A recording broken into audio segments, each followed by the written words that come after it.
All right, guys, we have a special guest in the house today. We have Dobie McDevitt. Right. He's one of those guys that is coming to our church, a year and a half now? Well, I put both feet in this walk about a year. I've been coming in and out for about 5 to 6 years. Okay. Yes. So in and out, just playing with Jesus a little bit, trying to work some things out in your life? Very much so. I came here actually on community service. I'd met somebody through AA, Rene Rodriguez, and he referred me to Pastor Nofel, and through that, I started coming. I'd never gone to church really in my life, sporadically. Tried to read the Bible, and, the part where you have to love your enemies, I was like, no, you're living in a war zone. What you talking about? Yeah. So it took a long time for the words to hit my heart. You know what I mean? To take them scales off my eyes. Yeah, to become real to you, huh? Right. So it took 5 years, and then at the end of it, not to jump ahead here, but what happened is that I had all these mentalities, and I was trying to vengeance and family vengeance if somebody messed with my family and other things that I was trying to deal with. Had a lot of anger and rage that I thought I had to keep. I was getting wound up.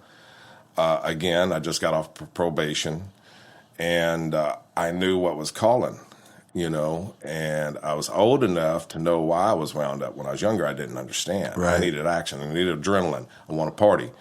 And I knew that the jig was up because that little voice inside me was saying, hey, look, right. You're 55 years old, and you've stayed out of prison, and you're alive. You've had so many brushes with death.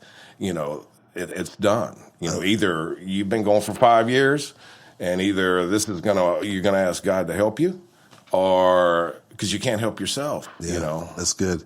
That's actually a very good intro. So that gives you a little bit of direction where we're going today. Dobie has an amazing testimony. That's why I was praying about some guests, and then I was looking around the sanctuary, and I seen you over there with your head down praying. I was just like, the Lord said, go grab him right now before he makes plans. But I want to know who Dobie was in fifth grade. In fifth grade, I was always, I've always been a good-hearted guy. I was raised with certain roles that you don't take disrespect from people. And, I was always fighting. I like to fight. You was telling me in, third grade you hit somebody over the head with the chair? Kindergarten. I wasn't in kindergarten 2 months. I hit somebody over the head with the chair because the girl that I liked had an accident on herself, and he kept teasing her. A guy named Richard. We became friends later on.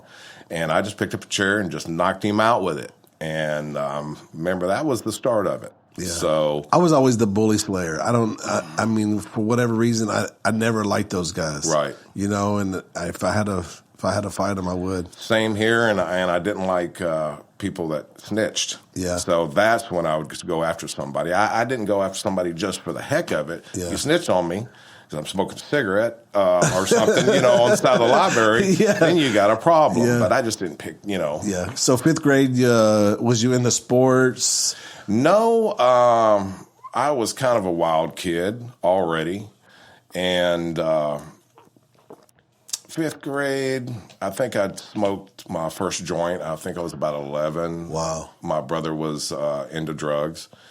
And you have an older brother? Yeah, he's 5 years older. Okay. And I was the good son because at 13 he ran away to Mexico for a month. Wow. And then at 14 he ran away to Florida for a month. Wow. So when I was coming up, and I wanted to be like him, Yeah. So I smoked my joint at 11, probably drank my first beer at 10. Wow. So I was already starting to party, and my friends were, wild. And then when I got in junior high, Your friends were wild. Y'all were 10.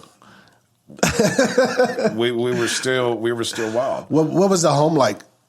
Well, let me tell you. Mom and dad at that young age.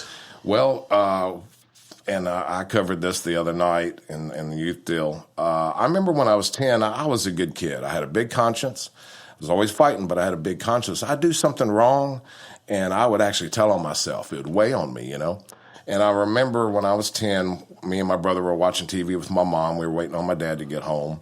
And my mom jumped up, grabbed a gun, and shot 2 rounds through the front door. Okay?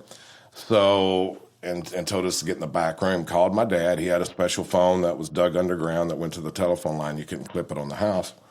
And so my dad came home, and he said, y'all go to bed. He said it was actually the special needs guy down the street jiggling doorknobs. That didn't make no sense, I didn't know what he did for a living, see? So my dad said, Shirley, my mom, she said, what I've done here is I've put an open contract out on the house with Charles, and I'll just say Joe, and if somebody robs our house, then, they're going to kill their family and then... So explain, okay, just to give you a little bit of background, we have half of our listeners are from the other side of the world. Okay. So when you say open contract, what does that mean? That means that they were hitmen, and that if they came to the house, then they were going to kill, that's what they did for a living, was kill people. Because my dad was a bookmaker, gambler, and ran underground casinos, and those criminals have the most money, and they spend it like liquid water. Yeah. So they became his close friends. When it comes up missing, you can't call the police. Right. Yeah. Right. Yeah. So my dad was a formidable force himself, but, and Houston was wide open, like I said. In 59 all the way up, there was no organized, he was an organized crime, but his own. There was no mafia families. He was Irish. I was raised with a lot of old Mustache Pete rules, though, regarding, family comes first, protect women and children, don't run around on your wife, don't run with other people's wives, and, just love your family unconditionally. But if somebody comes and tries to take what you have or hurt your family, then you're as ruthless and vicious as possible. Yeah, people don't realize that there's like rules among thieves, right? Mm-hmm. Right. And a lot of those things are the same thing that you would teach your children within, like, say, a spiritual family. A lot of those things are the same, right? Within inside the home, right? But when the father goes and does his business or whatever he does outside of that is something different than he teaches his family. He lived a double life, and I'll get to that. And my mom, she was 90% a housewife, quiet, demure, cooked everything from scratch, kept the house clean, kept us clean. But the other 10% of her, she had a vengeance streak a mile long. She was Old Testament vengeance. If somebody messed with her family, open the Bible and pass the bullets mentality, teeth for a tooth, eyes for an eye. And the lady was fearless. He said teeth for a tooth, eyes for an eye. Y'all better keep y'all's ears open because he's speaking some stuff here if you don't listen. Wow. All right. I'm going to try to keep this. I'm going to try to keep this in kind of like a, young to old thing. Sure. So I'm assuming there wasn't a whole lot of faith going on in the household. You said something about, she would open the Bible. Was there like maybe a foundation for them or your mom? Funny enough, she was a follower of Billy Graham. Oh, wow. When she was young. Wouldn't even open a beer for my grandfather on Sundays. Wow. But she met my dad. And when she'd get mad, she'd call him the devil because, she quit going to church. Of course, what he did for a living and his associates, it didn't match. If we went to church, it was very sporadically, like 1 or 2 times because it hit the fan. They're arguing. Something would happen and that would drive y'all to church and right. she would lean on her, kind of some upbringing, right. But then she would fall right back into what she was doing. And she was volatile and not towards me or my brother. And like I said, they showed us unconditional love, but anybody else, my father would have to run, even my dad, I guess to sum her up the best, and she was a very nurturing, very good mom, but sum her up the best, my dad, he called giving her air. He had to leave the house for a couple of days. And he went to a friend of his, which was one of the contract killers. He had an open contract. He had a club here. And my dad was sleeping on the couch, and my mom called and said, is Dobie there? And he said, well, yes, he is. My dad got up like, why'd you give me up, And he got on the phone, and my mom said, I cooked dinner, and we have. I want to watch Johnny Carson tonight. So she was telling him that it blew over. Yeah. Okay. So my dad got off the phone and looked at him and said, well, why'd you do that? And he said, look, I don't know if Shirley's going to run her car through this building, or if I'm out in Vegas in the middle of a casino, she's going to say, I don't care how many people you killed, Joe, but you don't lie to me, because she took his lying as a disrespect, right? Wow. And my dad's still looking at him, and he said, well, you're the one who's hiding from her. I'm not. Wow. And my dad started laughing, but that was my mom, Yeah. She was, wow. Yeah, she was off the chain. So, and I also realized that I got the personality of both of these people. Yeah. You see, and I just figured that out 6 or 7 months ago, because we were a very close circle. Nobody knew, other than one family, of what we did. Now, my mom's side of the family, my dad's side of the family, they knew, but no neighbors, nobody knew. Wow. Because, he was in a legal business. Yeah. And that's something that you used to be able to do. Right. There was people used to keep their mouth shut, and you could see that from the very highest of the organized crime all the way down.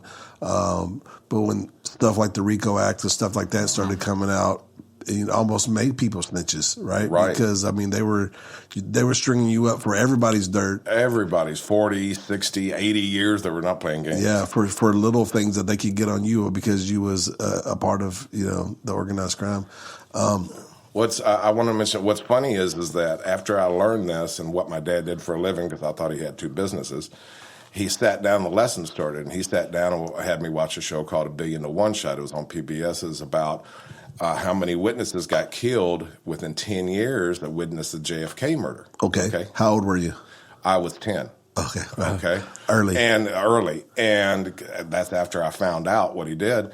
And so I watched this show, and I was like, he asked me, well, what did you think about this show? I said, well, it's kind of weird they all died. I mean, what do you want from me? I'm 10 years old. Yeah. And he said, no, it's not weird. If they had kept their mouth shut, wow, they would have been okay. They wouldn't have died. So if you have whatever you do in your life or whatever you see, you keep your mouth shut. And if you have any problems, come to me and I'll handle it. 10 years old. 10 years old. Wow. And that's where it started.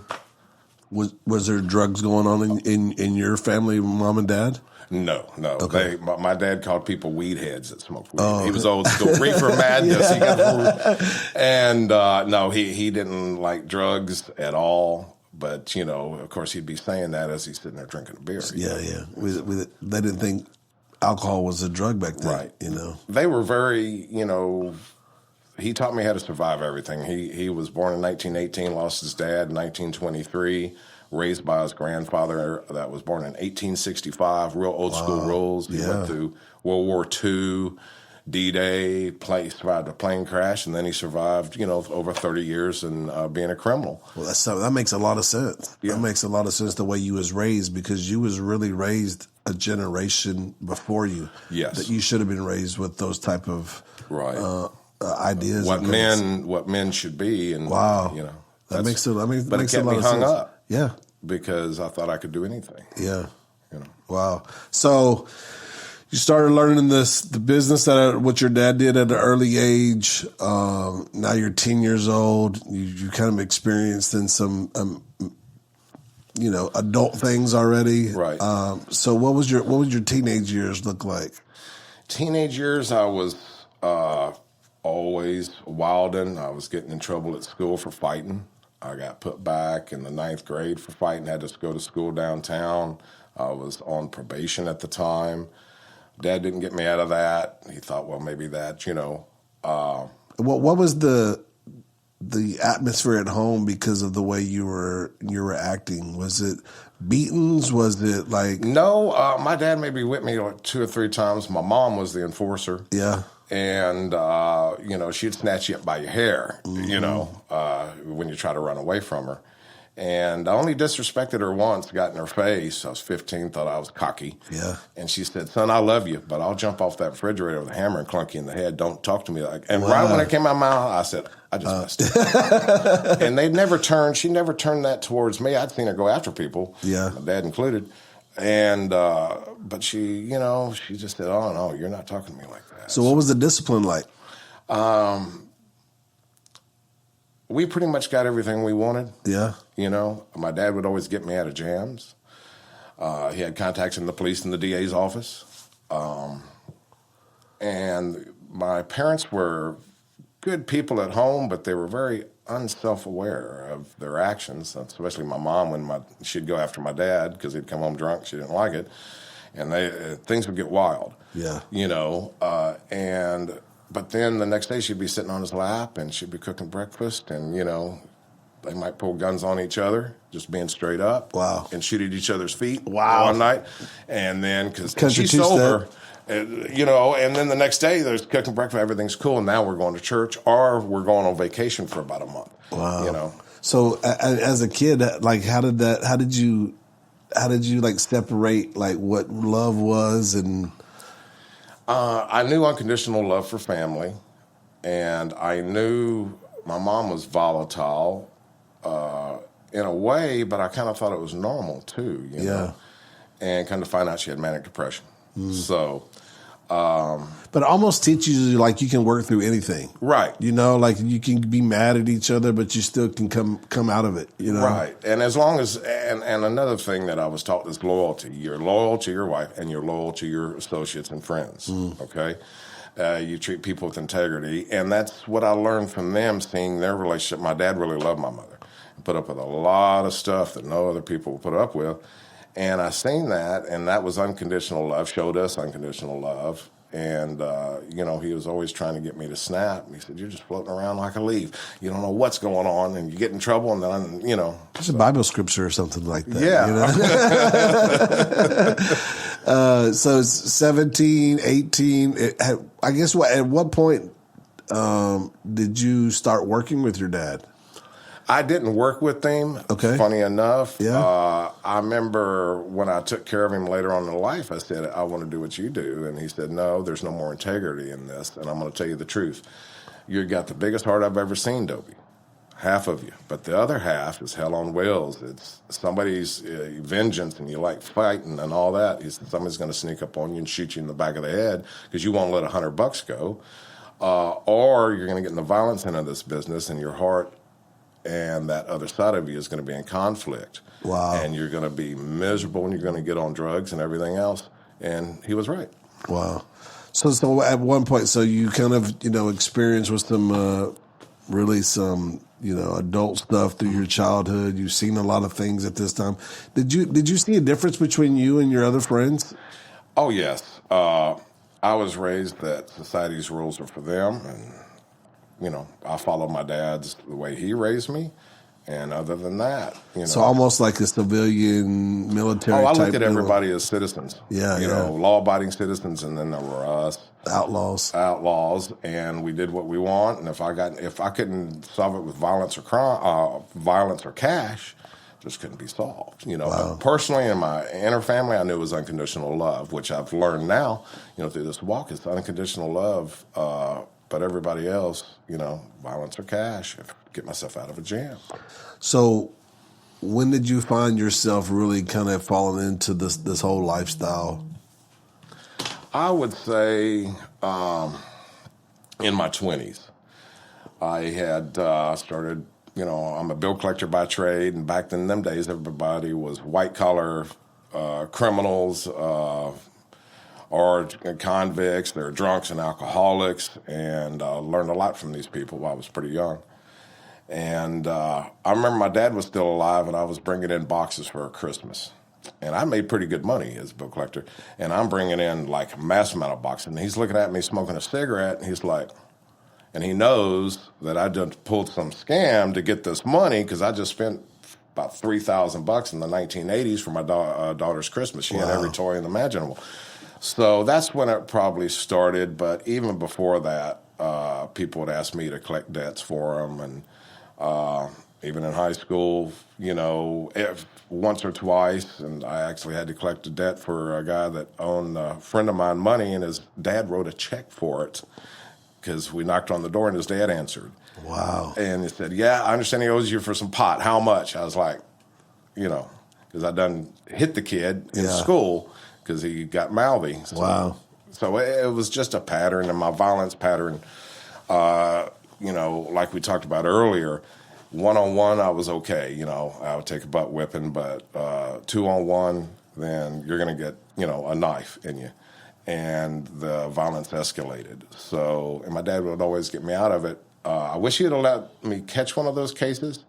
So that way, even though it would be self-defense, it was 2-on-1. So that way I could see what the justice system was. But he'd always fix it. When I think the police should be pulling up, he'd say, and somehow he'd always find out about it, whether in school or at a bar, he'd say, well, that's taken care of. So, it taught me, okay, now I'm above society. It's kind of the same thing that happened to my life. My parents would never bail me out. But my associates would. There was so much money running through our street gang that, it wasn't nothing to pull out, $5,000 or $6,000, $10,000 to bail somebody out. I mean, that was almost expected. Like, you're doing this dirt for them, then they're going to get you out. So, and you're making money for them. They want to get you out there, get you back out. Yeah, because the longer you spend in there, the more that people think that now you're working for the other side. Right. So if you get in and out quickly, then there's less time they can get to you. Right. So you started seeing yourself in high school, early 20s, kind of being the knucklehead going out and busting people up for. Did you see a natural transition to later on in your profession, or that was just happenstance? It went with my bill collections because they called us Top Guns, 50. The top people. There was 110 agencies. I could come and go, had managers calling me. I could quit for the summer. I could commit a crime. I usually committed a crime, figure it out, plan it, and do something around May. This is in the 90s. And then I would do it October, so that way we'd have a good Christmas. In May, sometimes I'd take off the whole summer with my daughter. And then sometimes I'd take off the whole month of December. But I think things got really transitioned after my mother had committed suicide. And I just got custody of my daughter, and that twisted me up pretty good. My dad was still alive, and I think that's when I took a real quick right turn. I was going that way anyway, but that's when I took a right turn. I started justifying, rationalizing all kind of things. Yeah, and I think a lot of times there's always a point like, embedded in us, we're good. We God created us, so we have that foundation of being good people. But there's normally something in you can dabble in this and that, but if you look at people's life, there's always somewhere the switch goes off, and that's where that switch went off. And so, where did that lead to? That led to me thinking I was above the law and doing crimes and. Planning certain things and doing certain things that I shouldn't have been doing. I was also like to party a lot, I stayed loaded 30 years after that. Wow. And why do you think that the drugs and alcohol was such a big part of that? Was it because you lost your mother, the way you lost her, or just the combination of your childhood? I was already a partier. Yeah. And I, partied real hard on the weekends, put 3 or 4 chemicals in my system, had a very high tolerance, and sometimes during the week. But right when that happened, it became an everyday situation because when she did that, I had about 4 or 5 days that I got to grieve. And after that, and I felt responsible for her suicide because I had a lot of guns around the house. And I didn't know that she was that ill. I mean, she was always volatile and crazy. So I took that, and I felt responsible for it, and I had to stuff it, after 5 days. And I had a daughter to raise and a dad to take care of, and it twisted me up, And so I just decided it wasn't a conscious decision, but I thought, hey, I'm just going to stay loaded. I'm going to get through life, Because I didn't do drugs for a month or two. I did drugs for years. Right. So how did you balance the two? How did you balance the daughter? I know we talked a little bit about it before we started recording, but how did you balance raising a daughter and being that soft father that she needed? Because you was playing both roles. You were playing mom and dad. Right. And then being this madman on the weekend. It came natural because I knew what my father did for a living, and my mom would get mad at him and start talking about some of the violence that he'd committed against people, that he treated people with integrity, and when they didn't treat him with integrity, then, he was very ruthless.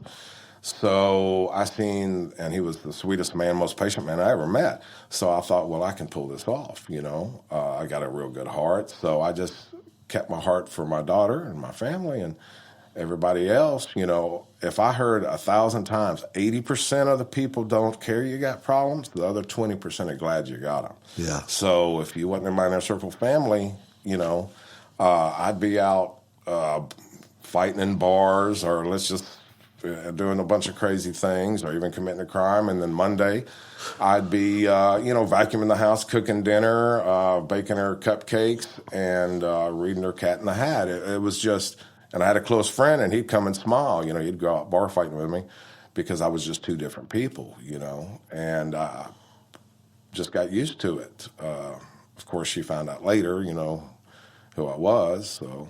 It's crazy. I can see you like dressed up in like the white clothes and being the Mr. Mom, and then like Friday comes and you put your like biker clothes on and wow. I didn't have a bike. I waited until my daughter turned 18 to get a bike because Really? I knew that the way I partied that I was going to end up dead if I, and I always rode my bike blacked out for years and years and years and years, but I didn't want to take that chance. So, were you around like the biker scene? Because if you look at you, you look like a biker, right? I bought my first wallet at 11 years old. I loved that life. And I still have it, by the way. Oh, wow. I carried it for 40 years. And my mom does not like bikers. My half-sister was hooked into the Banditos. I had another that was actually a Bandito on my dad's side. She did not like that lifestyle. And I always had long hair, and that's when my parents would really fight over me, was my hair, And so I was always a biker in my heart and always wanted one, but she told me that if I ever brought a motorcycle home, she'd beat it with a hammer, and I knew she would. Yeah. So then when I got custody of my daughter, I just knew, that, hey, look, the way I party on the weekends, I'd be dead, So, and I had to, at least I had some sense on that. I didn't get one. So how did you get involved in? I know we don't want to get too graphic about the things that you did, but how did you get involved in, like you say, committing your crimes? A lot of it was boredom. A lot of it was I could sit there, would never write anything down, but I had a militaristic mind. I also studied a lot of regarding guerrilla warfare and warfare. And I would plan ABC, and then I would run it through my mind over and over and over. And then I would, do whatever it is that I planned on doing and, blow the money. And then I guess that skill set, like people started hearing about that, and then they would just kind of. Well, I'd contacted somebody, old friend of my father's, and kept his head to the ground. Old Vietnam vet, he was dying of cancer, and he hooked me up every now and then, and I'd give him some cash for it. I did that for a little while, and I don't know if we ought to go into the worst week of my life. Yeah, let's go. Okay, so I remember, and this is when all the roosters came to, what's the saying? The roosters come to... you're talking to the wrong guy. It's an old saying. That's another thing I have, like old sayings from like 1900, because my dad grew up. The roosters came to... hatch or something like that. To perch or... Something like that. I'll figure it out. Yeah. But anyway, worst week of my life, I'd woke up with a monitor on my leg. And the reason why is that I'd gotten into a altercation with an extended family member, which was my fault. And then what year is this? This is 1995. 1995. My dad has already passed. My mom's passed. My daughter's about 8. I'm just graduating high school. Okay. Yeah. Graduated in 95. And I remember waking up during this week and got a monitor on my leg, got an open search warrant on my house.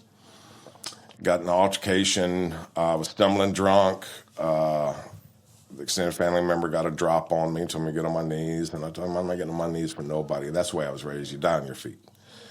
And he pulled the trigger. I boxed him in. And he had a .38 revolver. And when that gun didn't go off, his eyes got big and he clicked it 4 more times. Wow. And it misfired 5 times. Now, the irony of it is the bullets that were in that gun were mine because I had a big case of Silvertip 158 grain fall off the back of a truck, and I gave him some of them. So wow. after that response, I went to my trunk. Always carried 5 or 7 guns. I was trained the quickest reload is another handgun or another gun, and I got my gun out, and because he had ran off, not before he hit me in the back of the head with a gun, and I was so mad because every time he pulled that trigger, I was getting madder and more sober. And he ran in the house, so I grabbed a long gun and just put a whole magazine through the house, 7.62, and went through like Swiss cheese because I special made the bullets. Put extra gunpowder and stuff like that anyway. So I remember I was so mad I threw the gun down in the grass and went and grabbed the shotgun. I was going to go clear that house, and I heard the police pull up. Or I heard the sirens, like, I got to get out of here. Got in a police chase. They got the car. I got away. So I got enough money for attorney and non-arrest bond. And everything came to roost because, see, I wasn't worried about that monitor, and I wasn't worried about just what happened. I'd committed also a crime with a small crew. And I just found out that one of them kept going, and they got caught. And they were on a methadone program, which I'll get to in a minute, and they offered him 40 years. And he flipped out because he's detoxing off methadone just off for 40 years. And they actually had to put a straitjacket on him and put him in a rubber room. Now, he was raised to keep his mouth shut, but there ain't no telling what he's about to say. I don't think that's legal anymore. I think there's a law now where you can't interrogate somebody when they're coming down off drugs. Really? Yeah. Okay. It might not be in Texas. I know there's a state because I just seen something on that. I love that whole. I don't know. I understand. Yeah.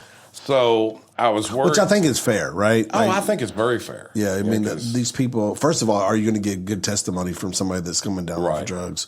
But at the same time, you're using their disadvantages for your advantage. Right, and they might tell you, who shot JFK. Yeah, they're exactly. not going to say anything, Yeah.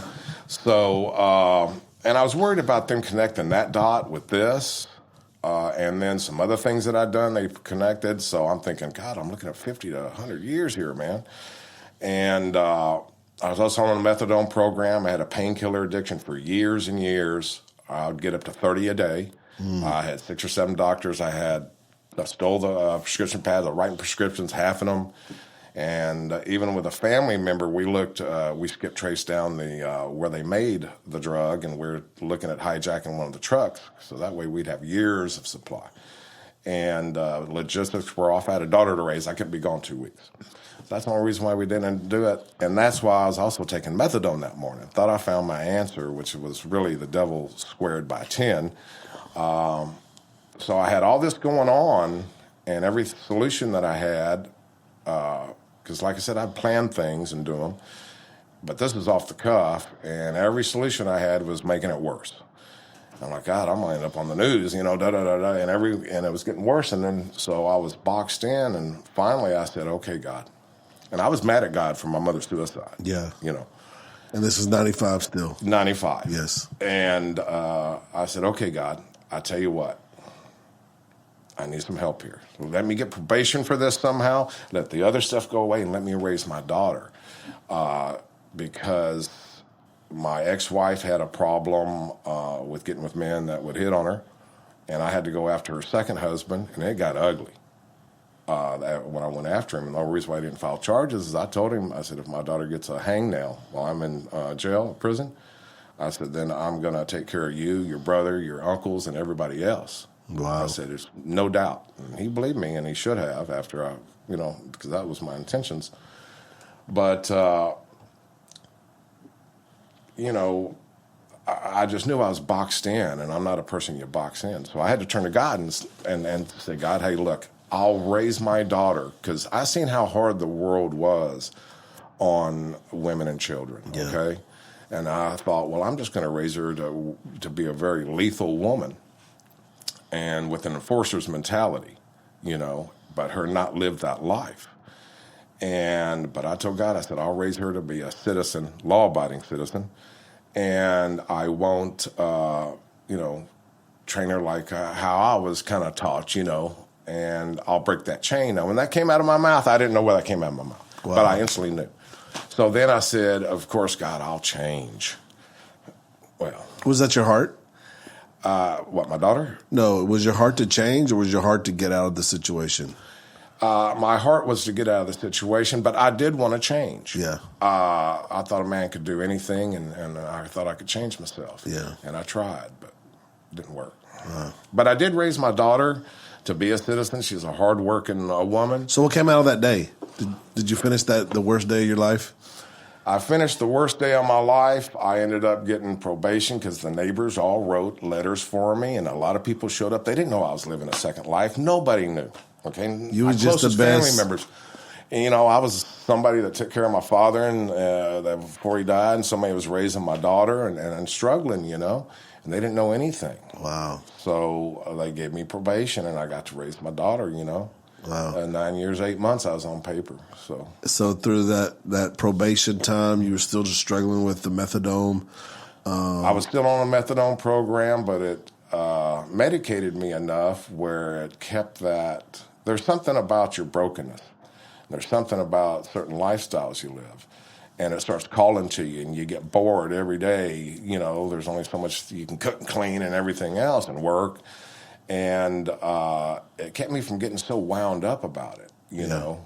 And you had a legitimate job at this point. I always had a legitimate job.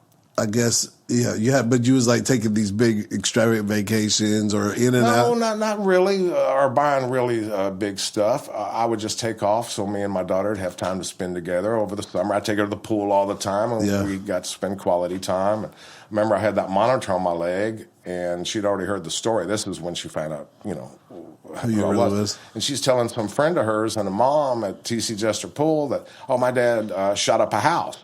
And I was like, oh, no. Because I didn't raise my daughter like me. Yeah. Keep her mouth shut. In a way I did, but that is when I started teaching her, don't discuss family business or anything regarding me or yourself. Right. Because I was afraid that somebody was going to, call in and say, this guy's up here, his daughter knows he's shooting up houses. And so... Yeah. So what that next 9 years look like for you personally? You was working, you was raising your daughter. I was holding on by my fingernails. Yeah. Out of 18-story ledge.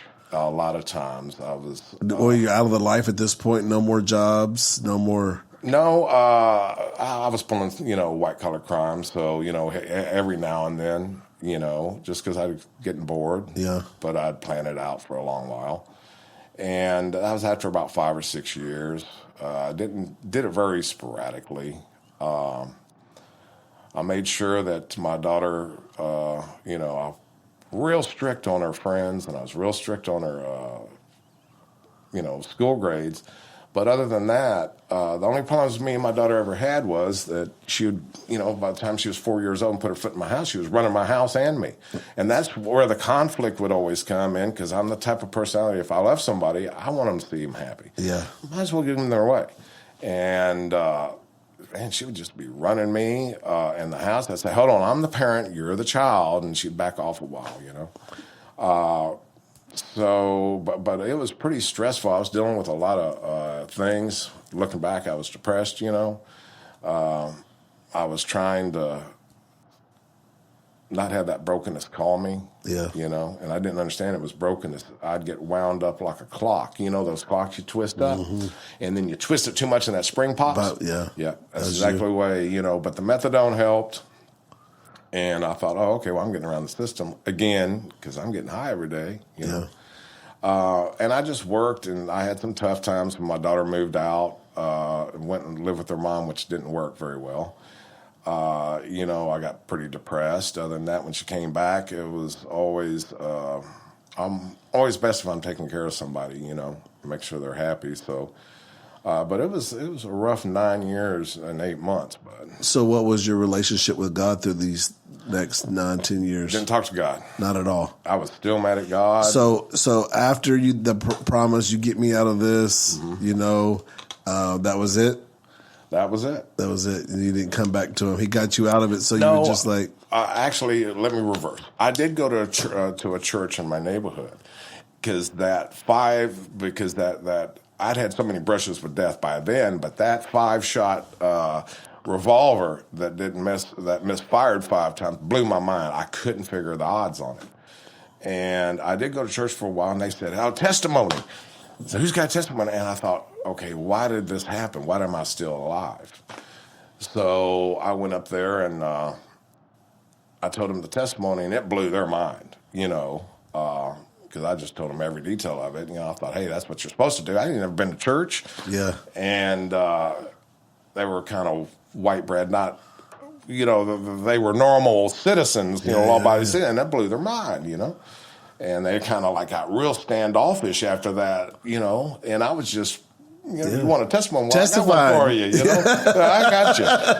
And I quit going after that. And I thought, okay, I just put it in the back of my mind. That's what's so great about our church. Yes. You know what I'm saying? You can look around and anybody can walk in our church and see themselves. Right. Somewhere by somebody. You can see either the old drug addict, or you can see the I see maybe a Rayanne that's been serving God her whole life, and everybody in between. No, that's what I love about this church. Yeah. It's a cross reference of all we've got teachers, we've got ex-gang members, we've got bankers, we've got ex-bank robbers. Yeah. It's multicultural. Yeah. We're all on trying to do the same path and follow God. Yeah. That's what I loved about this church, actually. Yeah, that's awesome. So 10 years go by, you got the ankle bracelet off. Mm-hmm. What happens? I had the ankle bracelet on 2 years. 2 years? And probation 10? 10, yeah. And after that, my daughter was...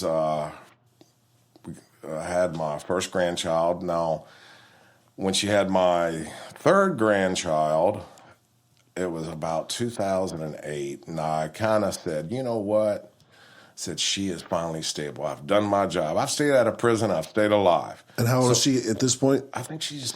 No, at that point you were just talking about? 21, I think she's 21, 22. When you feel like you did your job? Yeah, I did my job. Yeah. So I'm going to go do what I want to do. So I gave her all my stuff. I gave family a bunch of other of my stuff. I gave her all my mom's stuff that I've been carrying around for years. And the rest of it I didn't give away. I just burned in the backyard in a big bonfire. And I said, I'm going to go do what I want to do. I still had a small U-Haul stuff from my dad, that I ended up losing anyway. So I'm going to go do what I want to do, and I'm going to get off methadone. So I got off methadone, gutted it out, went out in the middle of the country. It was 3 months of having the double flu, sick. 3 months. 3 months. It was in my fat. I was on it 15 years. It was in everything in my body. And I couldn't get off the couch for 3 months. So... it was... how was you supporting yourself at this? How was you supporting yourself at that time? I was working before I left, and then I just decided I ain't going to work. You know what I mean? And I went with a friend. He had gotten off methadone, too. And I'd helped him out during that period of time. So this 3 months, he's helping me out. Okay. So we kind of both supported each other. Yeah. And after that 3 months, I thought it was a good idea to get some energy to do some methamphetamine, and then I jumped in that world. Oh, wow. And jumped in that world and stayed 5 to 7 days staying up, and people first start snorting it. Your nose can't take it. You start smoking it. You get acid reflux, so you're going to start shooting that dope before it's over with. It lasts longer, too. So, and then you sleep 2 days. You go 5 or 7, sleep 2. So I ran through that pattern. How long that last? 9, I'd say about a year. Okay. Wow, it's a tough year. And I talked to my daughter every day. And it was getting sporadically. At the last, it was like a month I didn't talk to her. Wow. I was lost. I didn't know it was November because she was trying to reach me to come for Thanksgiving, right? I don't think I even knew it was November. You just I was out of there. To time and date and all. I was out of there. Yeah, because you don't even.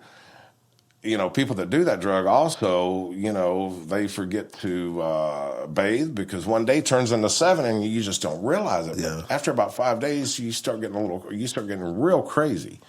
So because you're up too much, start hallucinating and all that stuff. So she had a friend of mine that I will talk about later that was in that business and tracked me down. So I went for Thanksgiving, and then she seen me. I was 185 pounds, Wow. What you weigh right now? 220. Yeah, solid 220. Yeah. Yeah. And I got up to 280 when I first came here, too, because she looked at me when I was winning. She said, I got to put weight on you.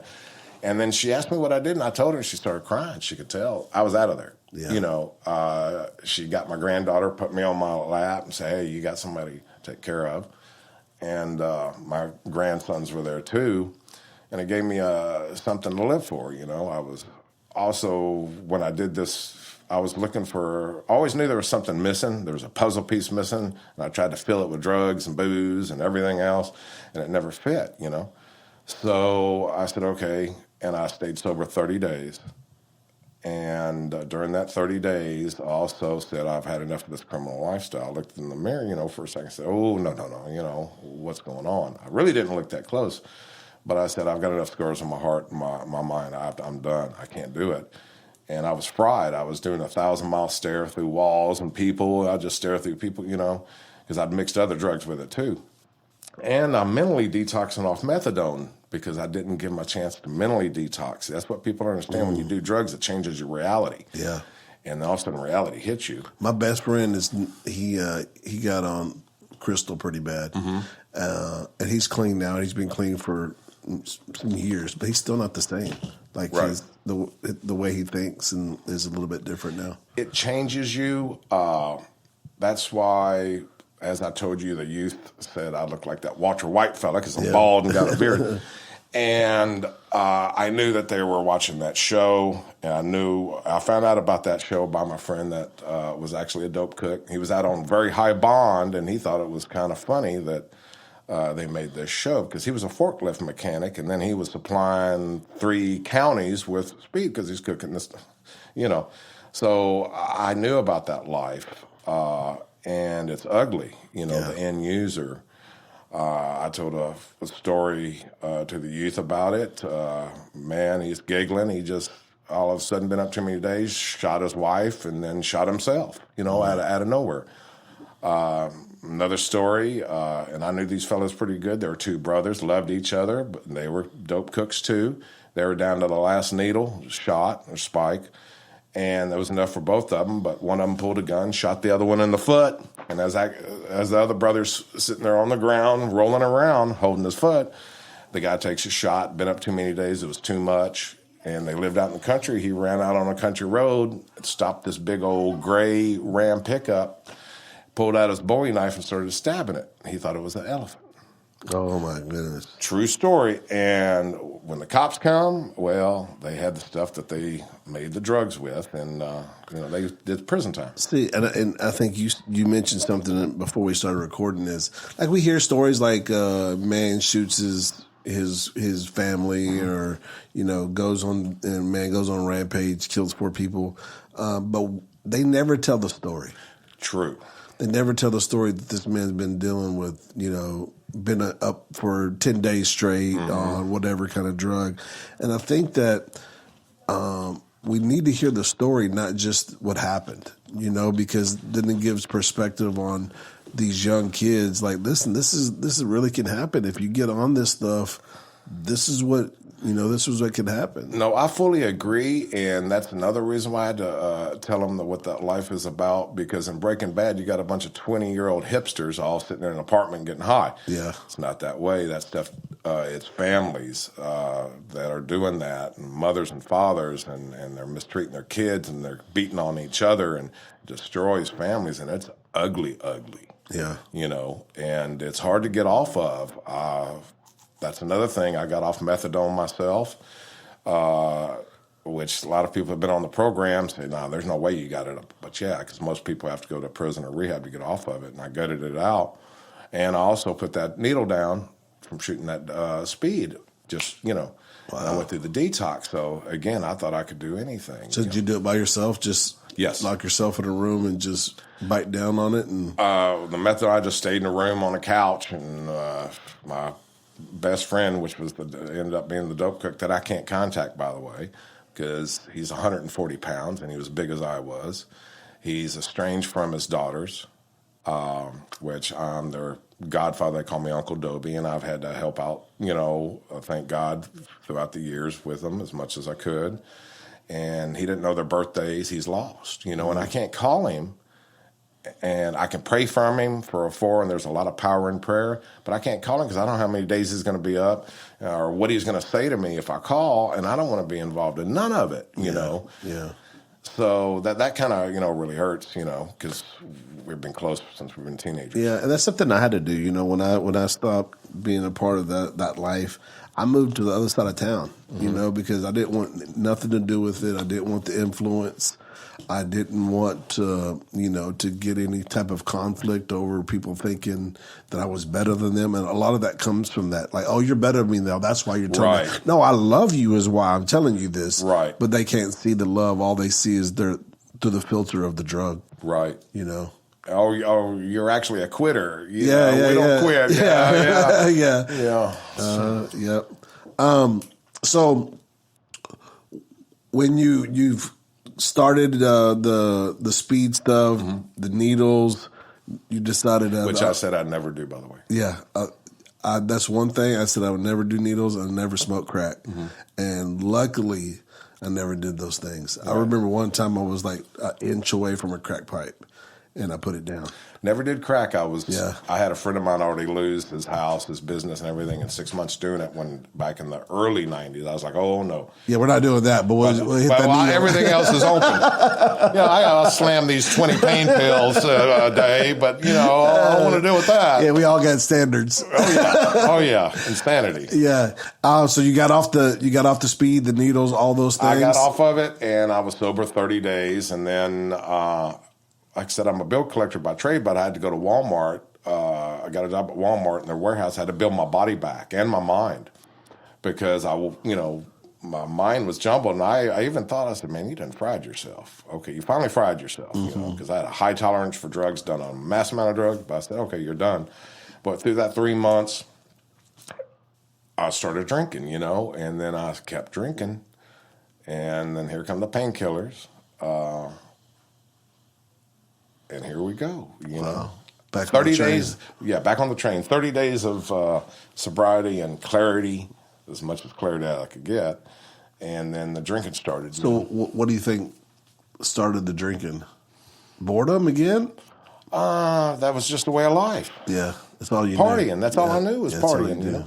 I remember when I turned 45, my daughter, going a little ahead, said, look, Dad, you just turned 45. She had some problems at the house, somebody messing with her car on the weekends, and I'd just go over there on the weekends and sleep in a chair with a shotgun in my thing because I got tired of somebody messing around the house. And, I was always over the house. I'd be popping by, and I remember right before I turned 45, I'd went over there, and after a night of hell raising at a bar, knocked on the door and said, everything okay over here? I was out of there. I was blotto drunk. And I was on my motorcycle, always blotto drunk. And she says, yeah, Dad, everything's fine, We're watching TV. She was staying at her old stepdad's house because which is my my first ex-wife's third ex-husband. We're best friends because he's got a daughter too, but we're really good friends. That's who I got the black motorcycle with the flames. But I said, okay. So I just, decided I lived 2 miles from her. I decided to pull a gun, and I'm sitting there blowing out streetlights on the way home on my motorcycle, And she knows I done raised hell at the bars, and she knows that now I'm pulling guns, shooting out streetlights, but I was always doing crazy things, And she called me the next day, you okay? Yeah, I said, I'm okay. But then that's when she said, hey, you're 45, So from the time, how old was you when you got off the needle? Maybe the timelines are pretty rough. Yeah. It was 2009. I was about 36. No. Let's see here, 65. So mid-30s. I was in my upper 30s. Okay. So upper 30s. So you was in your late 30s. Maybe around 40. Okay. And the whole lifestyle is still the same over and over again. So just hell raising. You know what I told her? when she said, you're 45, when are you going to stop it? I said, when I'm dead. Yeah. Because that's the only person that I knew how to be. Yeah. And that was before the fall of another charge. Yeah. A couple years later, I got jammed up again. And that's how I came here. Okay. Yeah. So how old were you then? Let's see, I was 48. So she challenged you when you was 45. Mm-hmm. And you still see no way out. You just understood a certain lifestyle. You've been living it for 35 years because you started it at 10. So you're living this crazy, fast lifestyle, raising hell, doing these jobs, randomly for a little extra income here and there. Your normal bar fighting and protective of your family and letting overly, yeah, right, and really letting the enemy use some of the good foundations, things that your dad had taught you, because those are great foundations. Yes. But let the enemy take those and kind of like magnify them and use them for his own good. Well, I realized I believed every lie the devil told me. Yeah. And then here you are at 45. Now you got a grown daughter challenging you. Right. When are you going to grow up? She got tired of it. She was bailing me out of jail. She had I always gave her a second debit card. She was just tired of it. But we loved each other unconditionally. Yeah. She knew we backed each other right or wrong. She was the only one who could grind on me when I messed up, Yeah. When she was a teenager, I remember she trying to pluck my nerve, talking about joining a gang. I said, she goes, what would you do if I joined a gang? I said, well, I'll put it nicely. I'll ghost them all in a week. There wouldn't be no gang. And she goes, you would? And I said, you bet I would. And she just giggled. She just knew who I was. She knew I was wild. And but when I told her that, when I die, she goes, crazy don't die, Dad. That was her reply when I had a brush with death. She goes, crazy don't die, Dad, because you're still here. And my mom, and my ex-wife, she's off the chain too. Wow. So she understood exactly who you were. Oh, yeah. Yeah. And she loved me anyway. Yeah. So you catch this next case, which is a pretty wild case we're not even going to talk about. Yes, and the only way I got probation from that is... and I just trust me, guys, this is a pretty wild one that he shouldn't have really... you shouldn't even been seeing daylight from this side of the gate. No, I shouldn't have. The 95 one was rejudicated. It's a special case where they can't hold it against you. Shows that you were charged, but if you finish probation, they can't hold it against you. So this next one I got was also a felony, and the only way that I got probation was my first attorney that represented me in 95, he had cancer, and I paid him in full, and he died. What was his name?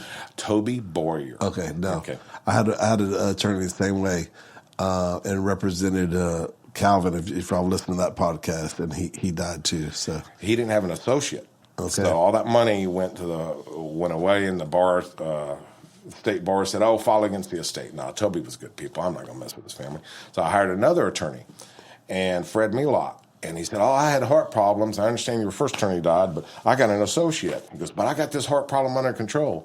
Well, 6 months into the case, Toby died 6 months, and then Mr. Melot died 6 months. He had a heart attack. I called and said, oh, my God, what is going on here? And his associate took it over, Brock White, good guy. And I was on the docket for so long, they were saying 10 years, 10 years. We're not, and my daughter's going to court with me every time, too. And a new DA came in, a young guy. It looked like Buddy Holly, had glasses. And he didn't want it on his docket. So he said, 5 years probation. I said, where do I sign? Wow. That's the only way I got out, because they had me dead to rights. Wow. Dead to rights. Wow. So what is the lifestyle? Did that wake you up? That woke me up. I decided that, I'd stopped all these drugs, but the booze, the last year between 47 and 48, I couldn't stop drinking. And that made me very angry that I couldn't stop. I'd say, okay, because before I do something crazy and I'd say, I'm not going to drink for a few weeks, but I'd be, 2, 3 days, I'd be drinking, and it locked into me, and I couldn't stop. And I knew I couldn't stop, and it made me really depressed. I was mad at myself, because a man should be able to stop. So did the probation did that kind of make you kick the drugs because you wanted to stay out I of kicked jail? everything. Right when I got bonded out, as I was fighting this case, I went to AA. And guess who I had to ask to help keep me sober? God. Here he comes again. Here he Circling comes back. And I asked to help, keep me sober. And he turned off that switch, for me. And that's where the relationship really started. And then... Because AA really pushes you to a higher power. NA and AA, yes. Okay. Both of them. Second step. Yeah. So that's where it started. And then there was somebody that came here that told me to come by here for community service. They gave me a bunch of community service. I met Pastor Norfolk. By here being Elam Church? Yeah, Elam Church, Yeah. Okay. And that started a 5.5 to 6 year wake up. So this was 6 years ago when you was on probation? I got off probation a few years ago. I Okay. fought the case in 2013, a year and a half. It took me to 10 fight years. it for it. Yeah, it's been a while, yeah. So 10 years. So 10 years, well... It was 2016 when I came here, so 4, that was 6, yeah. Okay, so, and you was kind of just bouncing in and out, trying to figure out your faith, trying to tackle these demons that you had and just really trying to find out who you were. Right. Well, what happened also when I got sober, I looked at myself in the mirror, and I remember that little kid at 10 years old, and I looked in the mirror and I said, my God, what have I become? Wow. I still got a good heart for my family. Yeah. That was the only redeemable quality for me. But the rest of it, I was a barbaric savage, ruthless as hell. Like society didn't see you for who you were. Right. Yeah. And I thought, well, God, why did you leave me alive? I said, I guess it's to protect my family, and make sure, because the world's, we're living in a wild world. So, but as I came in the evolution of listening to Pastor Mark, Pastor Norfolk showed me amazing amount of patience, encouragement, and love. And I was coming in and out and still going to AA. So what did that process look like in your faith? Like you would come in for a little while and then you would drop off back to drinking, or never stop drinking, or no, I stopped. I did stop drinking. Okay, but it was a slow process of them scales coming off my eyes for sure. And what happened is after like the 7th year, a couple years after I was off probation, I ended up getting in a relationship and got a year.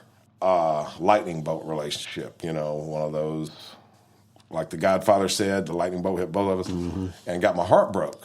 And I hadn't dealt with that in years and years, so I started dealing with it the old way I used to deal with it. I started drinking, and my daughter was angry about it too. Oh, wow. And then I chilled out a while, and then I started dating somebody else that liked to drink and smoke, herb, and I thought, well, yeah, I can be around her. I won't drink. Come on. If you go to the barbershop, you're going to get your hair cut. Yeah. So, of course, and dealing with a bunch of people drinking and you're not drinking on a continual basis, you're like, I might as well have a drink because these people are irritating. Yeah, exactly. So I started drinking, playing Russian roulette with a beer bottle because it brings out things out of my personality. It's not good, Yeah. So that happened, and the last time I drank with this woman, I said, okay, we got into an argument. We were in another city, and I went and stayed in my car for the night. I did not want to escalate it. I don't want to argue. And I had a lot of time to think. I even reached out to Brother David, on Facebook Messenger. David Norman? No, David Delatorre. Okay. And I said, okay, it's time I do something. Either I'm going to put both feet in this walk, and I didn't really understand how to do that. Because I thought the mentalities that I still had, I had them to protect my family from the world and everything. But the relationship that I was in, I made a decision that, I can't do it because God told me, you can't do this. This has all been a process. When I actually got on my knees and asked God to change me, it was after I was off probation, after the heartbreak, and me drinking every now and then. That's when I got on my knees and asked God to change me, because I knew I couldn't change myself. I was, I'm sorry to interrupt you, but do you feel like that was the first time you actually surrendered to God? Oh, 100. Yeah. Because I'd always tell him, I'll do it. Yeah. I'll change. Get me out of this situation, then I'll change. I'll change. Yeah. And this time it was different. You know, you tell a man that he can't do something, he's going to try to go get up under a truck and lift it for you. And I'm from the John Wayne era, you know, biker, you know, man can do anything. But I finally realized I couldn't do it myself. You know, I tried so many years, and I really tried. But brokenness, addiction, and everything, lifestyles, it's like holding on to a wild horse. Each brokenness by the rein, and it starts dragging you.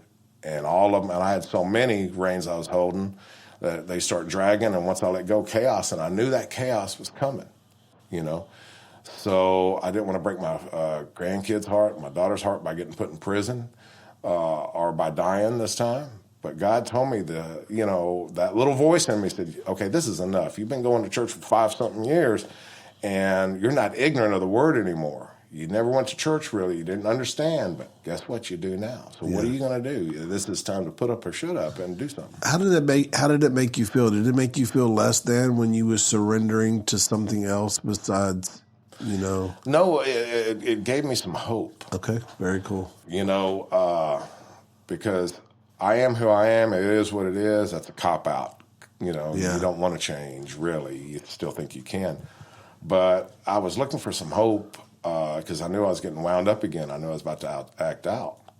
So when I asked God to change me, I said, I'll do whatever you tell me to do. See, I've learned enough. Yeah. And he went into because I was raised with, if somebody hurts your family, you go after their family. It's a blood feud. And that was the first thing I had to tackle, that mentality.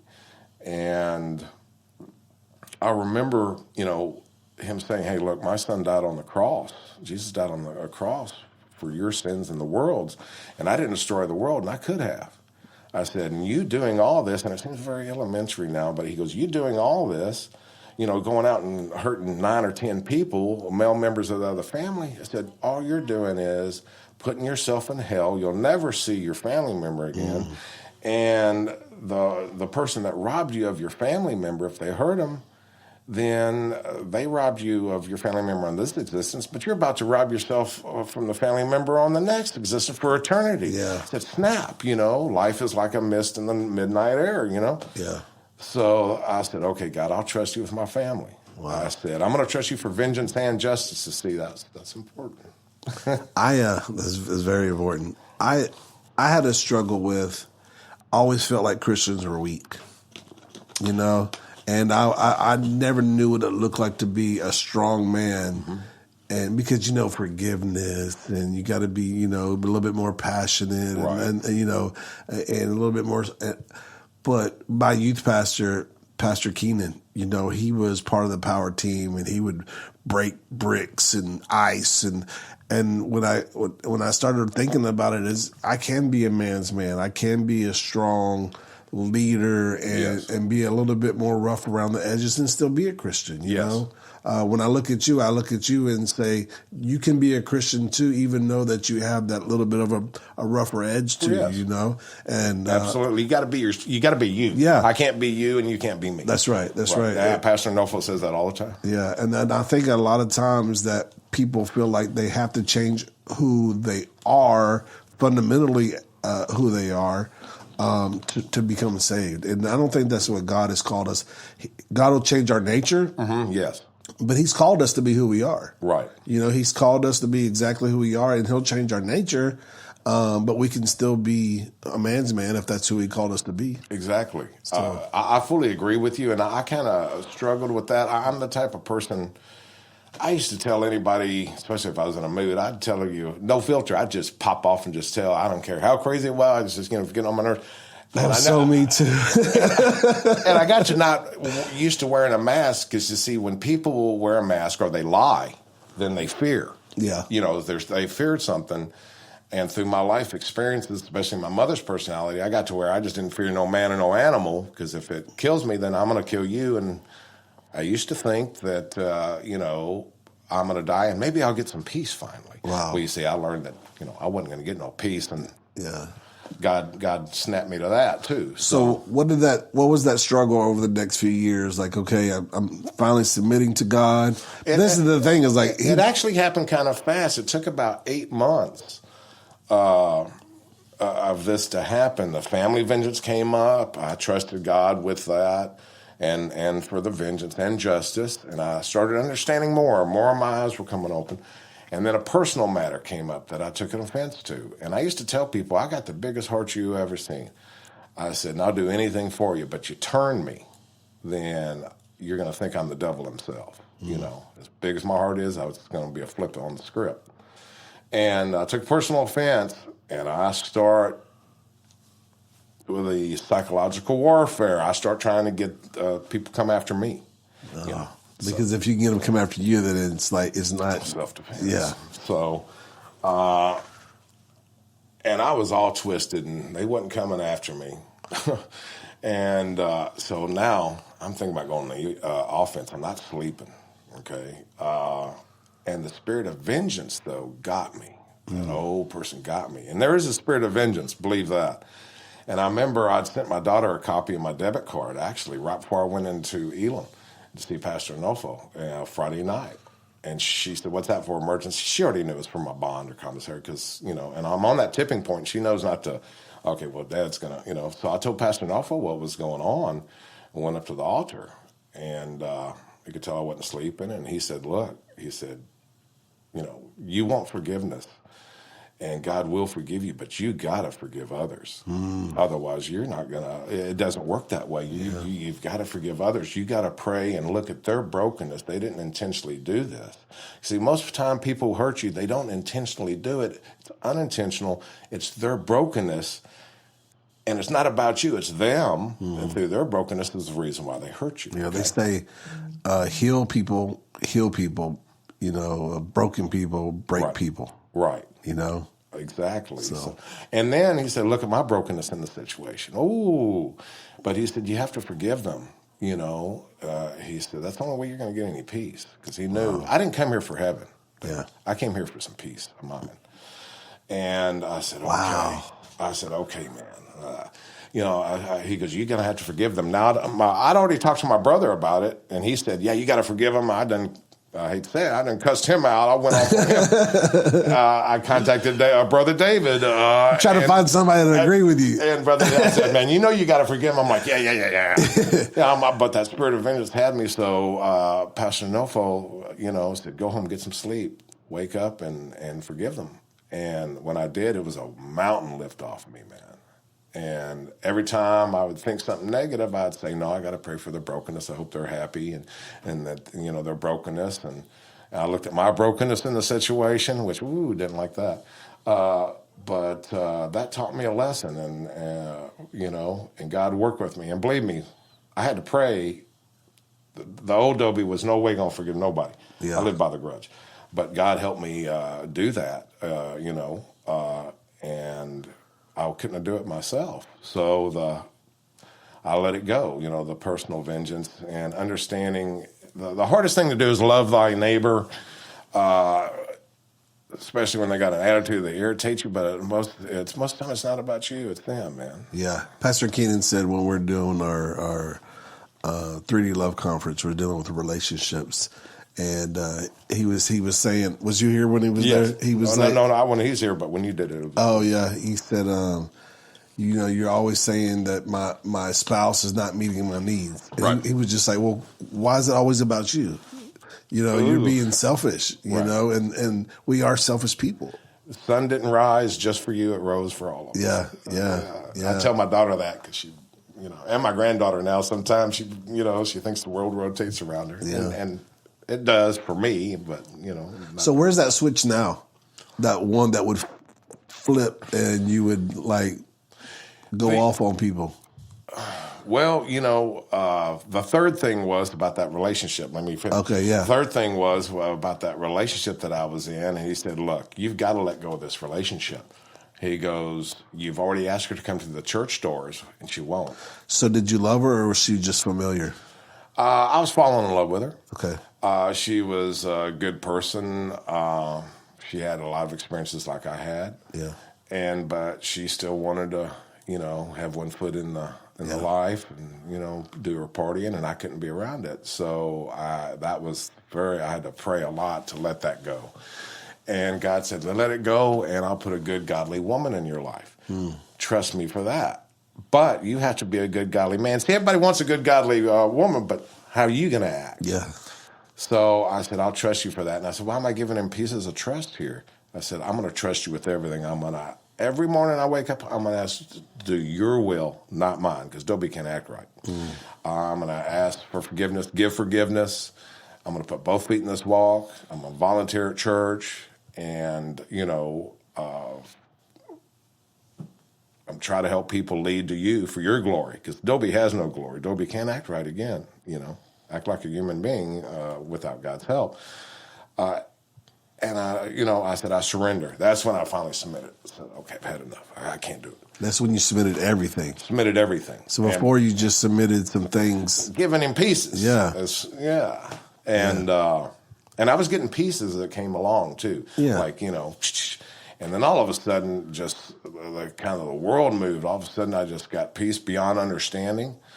And another thing, and then my sound mind came, but I also got to forgive myself for my past, knowing that I had nothing else in my heart or bad intentions in the future towards if somebody messed my family or messed me. I forgot to forgive myself, man, and it was freeing.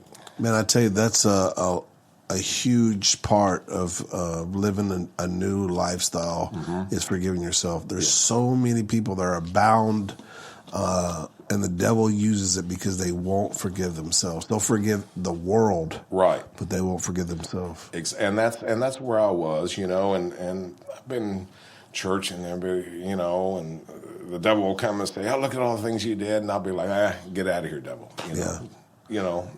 Because he's always messing with you. Yeah. So what is that switch? Have you experienced that switch, coming close to it since that you've totally... You have to scratch pretty hard to get the person to wake up. And see, that's another thing. God didn't take it out of me. He put it to sleep. See, I learned that old self of yours is asleep. Now, if I'm over there watching violent movies, especially movies about revenge, or about the life and all these crime things, then I'm feeding it. That's so good. There's an old American Indian saying, Pastor Norfolk puts it different, but this grandson was talking to his grandfather, and the grandfather said, there's two dogs in us. One is,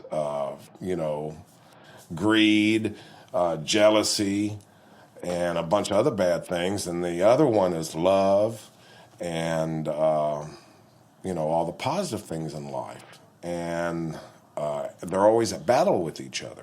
Okay, and then the grandson, asked the grandfather, he goes, "Which one wins?" And he said, "Well, it's the one that you feed." So you see, I make sure I don't feed that person that's asleep. But you have to scratch pretty hard. Usually it's frustration over technology. I'll start cussing. And then that's when I got to pull back, and I'd get mad for days about stuff. And now 5 minutes, last experience was about 5 minutes, I went off the chain. My brothers were just looking at me. And then I had to apologize for God, and ask him to help me with my frustration. But this is after I'd been on the computer 7 hours, and I was trying to get some cryptocurrency, and my codes wouldn't work. 7 hours. Wow.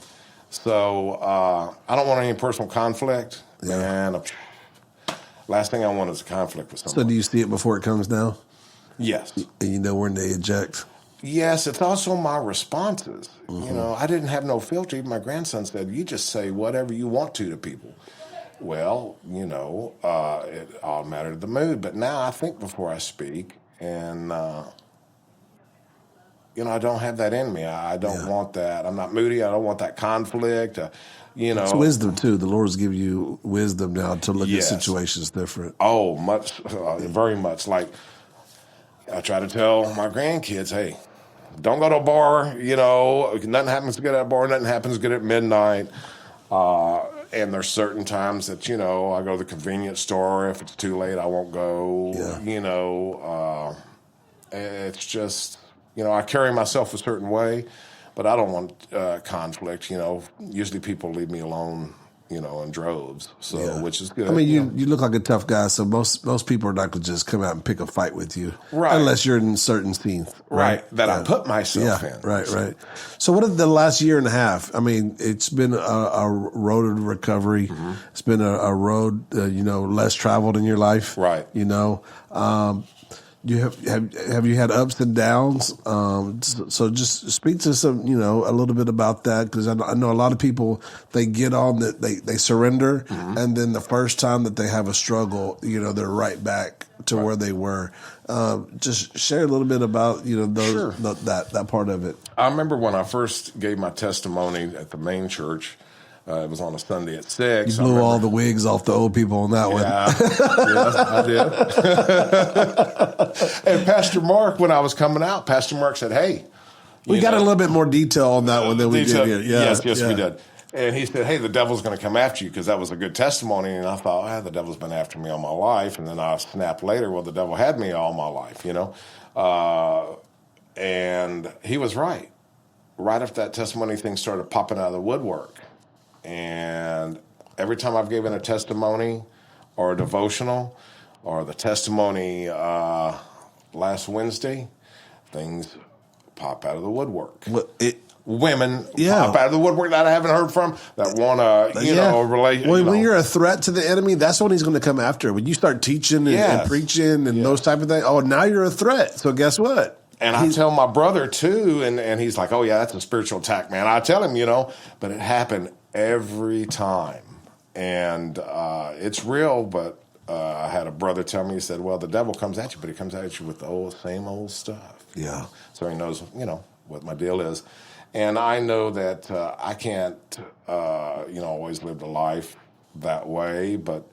I'm asking God to put a good woman in my life, and I can't go sleeping with, in bed because He's not going to bless that. That's wrong, Mm-hmm. And so it's time to walk the walk. If you're going to talk the talk, walk the walk. Right.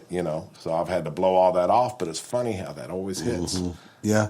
We have to understand order, right? And a lot of times when we live in the wild side of life, that there's not a lot of order in it. It's just chaos. It's chaos, right? And then when we come and we understand what God is trying to do in our life, there's an order to it, and He has to align certain things up. And it's like building a skyscraper. You don't start with the top floor, right? You start with the basement, exactly. And then there's an order to the process. And you build the foundation and the structure, and then then you get into decorating, right? And all of those things have to happen in a certain order, and that's what God does in our life. And sometimes, especially when it comes to females, we try to get that thing out of order, because there's certain things inside of us drive it that God put in it. He put it in us to go out and repopulate this world and have more soldiers out there for Him. Right. But sometimes we get that out of order because that drives a little bit harder than some other things. Right. And when that happens, and I've already, it brings heartbreak. You don't see the red flags. You meet somebody, start sleeping with somebody right away. And I've tried to tell my grandson this. So you don't see the red flags. All of a sudden, you have a child. It just, or the lust ends, and then you're dealing with somebody you really don't get along with. You don't know. Right. Now that was before my walk. Now I know that in this walk I have to put God first, her second, as kids, third, of course. And I understand all those things. Before I didn't. It was just about me, and financial, making money, and I ought to be able to do what I want to do, which I never ran around on my wives. I was married twice. But, I was partying, My daughter came first, partying came second, and third, they came, and that was my fault. It's and then trying to figure out who I was and my identity, as a Christian. We're all family, and I thought, well, we're all family here at Elam, and everybody makes you feel like family for sure, because we're all on the same path. And I thought, where am I going to fit in, here? And I thought, well, I guess I'm just one of that, kind of like that uncle in everybody's family that's crazy and wild and all the time, and everybody's praying for them that they'll change one day. But, when trouble comes, that's who they call. Yeah. But, and finally he's seen the light, and here he is. Yeah. So what was your identity before Christ? Ooh, I was a good father, good grandfather, and a very ruthless and vicious person with everybody else. I had to get to know people, and once I got to know them, it was okay. But everybody else, I looked at it that everybody else was, other than women and children, especially men, I looked at it, hey, weakness, and I never judged people by their skin color, what they did, their money, or anything. I thought I'll judge people by a survivor. Are you ruthless enough? Or can you be violent at a drop of a hat? And that's who I associated with. And that's who I thought I was, especially when I got sober, I didn't like that person, that other side of me, but I didn't know what to do about it, Yeah. What's your identity now? My identity is, first, I'm a Christian, not really a biker. I'm just a Christian that's had a lot of experiences, that their prayers getting answered regarding their family, starting to come to church. But first and foremost, a Christian and living this lifestyle and being peaceful. I want peace.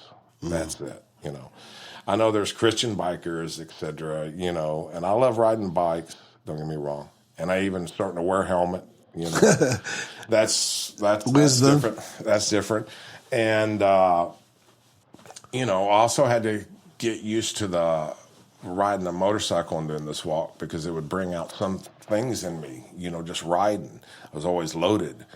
Even when I got sober off methadone, I had to relearn how to ride my bike, because I was like, what's wrong with my bike? I'd pull over and just look at it and say, something ain't right. Well, reality was different. The road different, everything. The feel and the sound. The feel. And it brings out things out of my whole personality that I had to deal with too. So I figured that out. But a Christian first and foremost, and somebody that wants to be a family man. That's what I am. What do you want the people to know about your experience? We talk about, especially in testimonies, we let know people where we've been. We spent some time on where we are now, but what do you want them really to know? I want them to know that first, if you really want to change, you're going to have to ask God to help you change. You don't have the power to do it. I think that's why a lot of men don't. There's more women in church. Other than here, it's pretty close ratio, but a lot of churches, it's mostly women. Yeah. Because men think they have the power to change. You don't have the power to change. Only God can change you. And you have to ask, and you have to ask wholeheartedly. And asking's the first part. The second part is that He will tell you how to change, and He'll help you change, but you have to follow His lead and not hold on to everything. I think that's the most important. So, also, it's never too late to change. I finally put both feet in this walk at 55 years old. And it's never too late to change. That's it. And hopefully I can help people not wait until they're 55 because I've beat the odds. I'm still alive. God has shown me an amazing amount of mercy and grace, and actually blessed me along the way. And it's all, all the way that I did, also all the things that I did, there was no glory in it. There's a lot of pain and suffering and all that, feeding your brokenness. I was like a kid you lock in a candy store for 30 years and come out with diabetes, but I had diabetes of the soul. That's so good. Yeah, and I look back at who I was, and I got a sound mind, and all the rationalizations and justifications, which is what you're doing is lying to yourself. Yeah. Okay? So you can feed your brokenness. And I want people to understand that, there's a little voice inside of us too. Okay? That little voice is God telling you, don't take that turn to that dope man's house. Don't take that call from that person, they're not good for you, et cetera, is to listen to that voice, especially when you're on this walk. God will talk to you, but you have to listen, and then do what He says. What do you think the biggest, I know you kind of just covered that, but it just sparked a thought process in my head. People that are dealing with addiction. First of all, you have to ask God to help you. Yeah, can't do it on your own. And He's the only one that can turn the trigger off. And you have to look at your triggers. when I first got sober, I didn't listen to Metallica on Fridays nights because that's when I'd party all week long, but that was when I'd really let it go. Friday and Saturday, I wouldn't go certain bars. I'd see when I got sober. Also, I moved in with my daughter and helped her raise my grandkids. So I spent all my weekends doing that because she worked at the post office at the time. She still does, but it's important to do something positive with your time. Watch out for the triggers, but first and foremost, you have to ask God to help you. Every day, you got to make that choice to ask Him to help you. Yeah, I think what you said right there is really. There's got to be some like deep soul searching, right? When you look at your triggers, you look at those things because. As Christians, sometimes we do get way too spiritual, which I'm not like saying that we don't need to be spiritual, but a lot of times we're like, okay, God, you have to do it all. Right. But that's not what, Oh, no. We have to do our part and He'll do the rest. Yes, right? sir. Yeah. And as people that have been addicted to things, we have to really do some soul searching and say, okay, what is causing some of these things? Right. I was just telling Pastor Mark this morning, I was dealing with some weight, and my thing is Shipley's Donuts, and I will drive a totally different way so I don't have to pass the Shipley's Donuts, I understand. So we have to identify those things because if I eat one, I'm going to eat six every breakfast for the next 10 days, but it's the same thing with anything else that we have to find out what those things are and do our part to stay away from them. Understand when the enemy is using those things, that it's the enemy trying to come against us to try to make us fall, and deal with them. Right. We have to deal with some of that like you were saying earlier, that brokenness. If we don't deal with the brokenness, it's always going to be broke. Yes, and it's going to deal with you. Yeah, and it will deal with you. Yeah. What have you seen the biggest change in the people around you, your loved ones, since you've been walking the walk? The biggest chain is I'm not off the chain at times, I'd be watching, and I don't watch a lot of the news because it irritates me, but, if somebody hurts a woman on TV, I'd say, well, they need to chop his head off and put it on a pike in front, on the steps of the county courthouse. Sound like the Roman soldiers. And I just, boom, and my grandkid be like, okay, Grandpa's on one, because it frustrates me, that people still do that. So it's mostly my attitude. They've seen the big change in me. And I think before I speak to people, and I don't, me and my daughter are just alike. And we both like to mess with each other, push each other's buttons. But I don't argue with her back because it's pointless, But I used to like to argue with her. I mean, that was, Yeah, that was your thing. And I'm just not crunk like I used to be. And I don't go 0 to 100 crazy, and I don't talk to people crazy. And have you seen that a change in their life since you're not that way? Yes, they're starting to come to church, and they've seen the change within me. And they're starting to come to my granddaughter coming to Wednesday youth group, and my grandson, he likes the way Pastor Nofo preaches. Plus, he don't got to wake up early Sunday, so he gets to listen to Pastor Nofo, and it makes a lot of sense to him. So he's just now getting his feet in it too. So those are prayers answered because that's what I wanted, You see, another thing I think that's very important to tell people is say, oh, I'm going to change and then go to church. Man, it don't work that way because you ain't got the power to change. The only way you're going to change is when you do go to church and ask God to help you. That's a big hang up. Yeah. I think, man, that's so good because we don't wait till we get well to go to a hospital. Right. I like that. We go to the hospital when we're broke. Exactly. We need fixing. So that's the same way we should be with the church. Church is not for saints. It's a hospital for sinners. Yeah, I love that saying. What do you think the thing is that you're struggling with right now? Because you've been doing this full in 18, 24 months, something like that. A little bit over a year, so like 15 months. Okay, so some might see Dobie and say, man, he did it. He's got it all together. What are some of the things you're still struggling with? It's you never get it. It's something that I have to ask God to help me with daily. Because again, Dobie don't know how to act right. That person's asleep. I like the way you said that. He don't know how to act right. I'm just gonna. I don't act right without God. I don't think right without God. Yeah.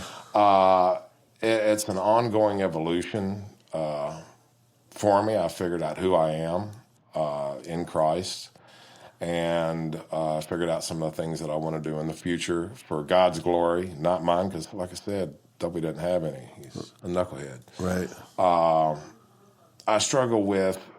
There's things that I've asked God, for, and I struggle to trying to grab the wheel from Him and drive the bus, which I push on the gas and take it right over the mountain and crash and burn, and He helps me pick it up.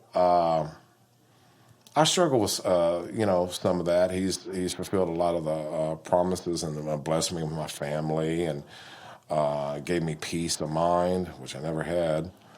But I struggle with trying to take that wheel from Him sometimes, know. Especially, I ask God, say, hey, put a godly one in my life, and I've tried to grab that wheel. And then I'm like, okay, let me throw it back at it. Let me get my hand off of it. It's patience. Yeah. Men are not very patient. I've never been patient. And God doesn't give us patience. He teaches us patience. Right. So that's the struggle with patience. You ask God, say, God, give me some patience. He's going to put you in a position where you're going to have to use it. That's right. What is the thing out there that you're waiting on, that prayer that you're waiting on? Getting another family. Yeah. And that's what I'm waiting on. Yeah. Asking for some patience. Because you said earlier on that you feel like you're best when you're. Oh, I'm best when I'm making somebody else happy. Yeah. That makes taking me happy. Care of people. Yeah, taking care of people. I've got that nurturing side from my dad. He had it, and that's the good part of him. And that's what I figured out. That's what makes me happy. That's why I enjoyed raising my daughter and enjoyed helping raising my grandkids. So I'm always at the best, even though when they turn teenagers, they're a little rough to deal with. But imagine what your parents thought. Oh, I was a teach. I love going to work every single day. So when my wife says, can we do this? I get to say yes. Right. And just give her the things that she's desired, because we both grew up poor, and now it's just like we can do whatever we want to do, and that, my kids want something, I'm able to give it to them and bless them, and I love it. Right. And it's not work, because what it really is providing, Right. And I love, man, it's just one of the things. Is there anything that we didn't cover that you want the people to know? I know it might not have went like you was thinking when you came in here. No, I've covered everything other than, I did use this as an example regarding addiction. And I was worried that the youth, some of them are going to get off this path, and it's always personal relationships. So you got to be equally yoked married, but you also got to be equally yoked with your friendships. Come on. Okay. So they say you show me your 5 best friends, I'll tell you who you are. That's exactly what I said. I got it from Pastor Norfolk. And I said, if you have a best friend, they're starting a party, said you can bring them to church. They don't want to come to church. Well, guess what? You're going to have to push them away, text them some seeds. If you get with somebody you're attracted to, ask them. Say, hey, where do you, I go to church on Sundays. Where do you go to church? If they tell you they don't go to church, ask them to go. Have your first date at church. I'm talking about high school kids. And then if they tell you to go to church, say, oh, okay, what's your favorite passage? They don't have to have the address, or what's your favorite book, because boys lie, and, Yeah. So, and if they don't know that, then, well, they said the best way to grow a youth group is to have pretty girls. Oh, exactly. Exactly. And it's personal relationships. And if, like I said, if they start, because whoever you're with and they start partying and drinking and smoking pot, you're going to drink and smoke pot. I don't care if you say, oh, I'm so strong in my faith. No.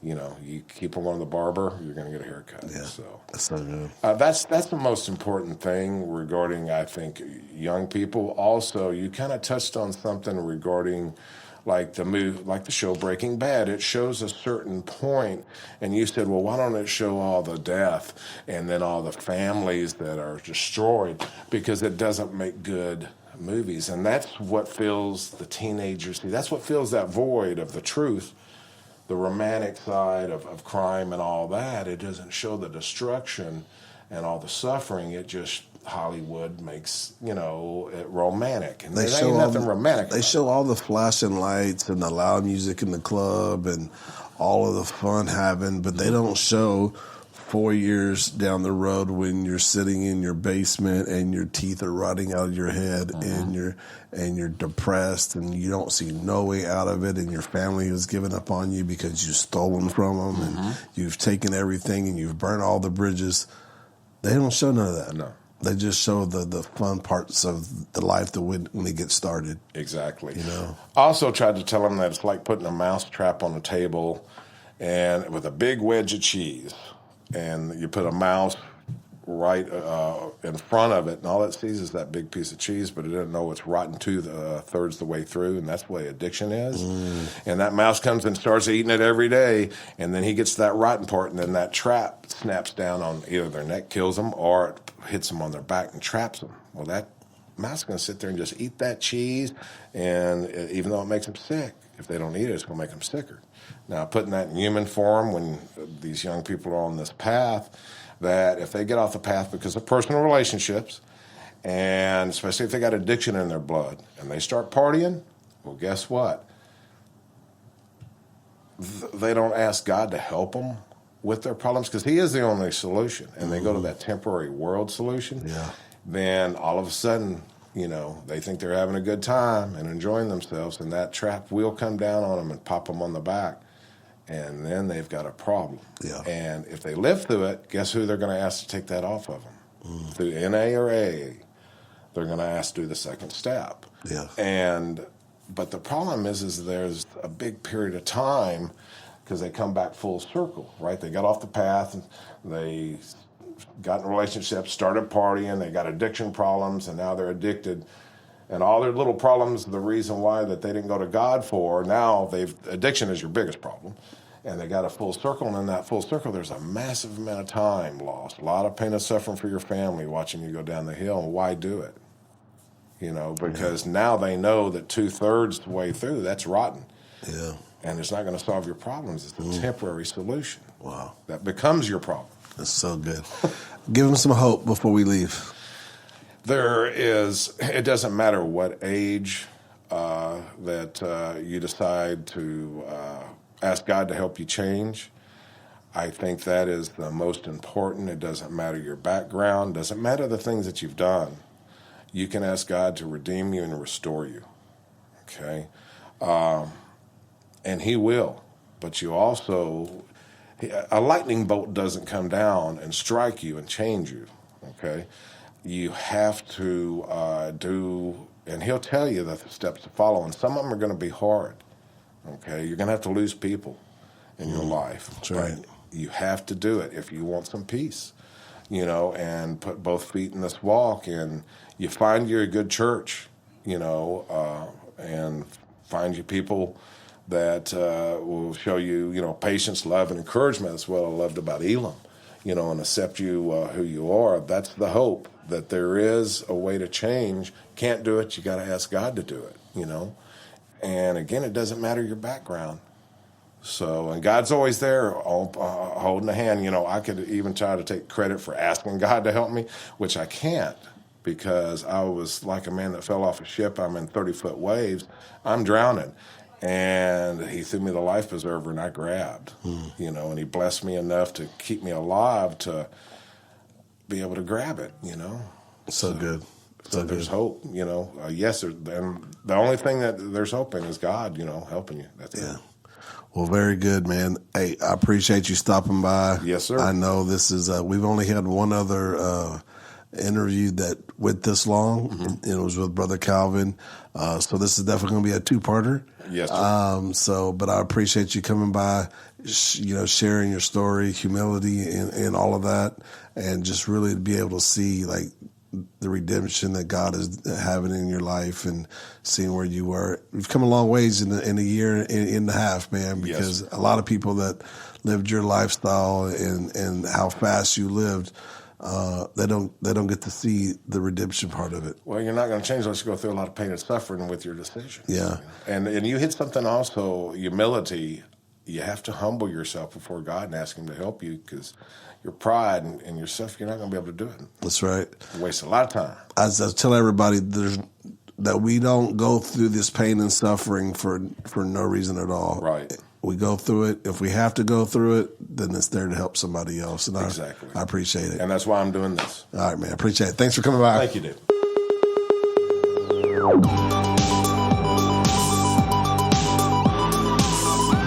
This is the Refuge Project.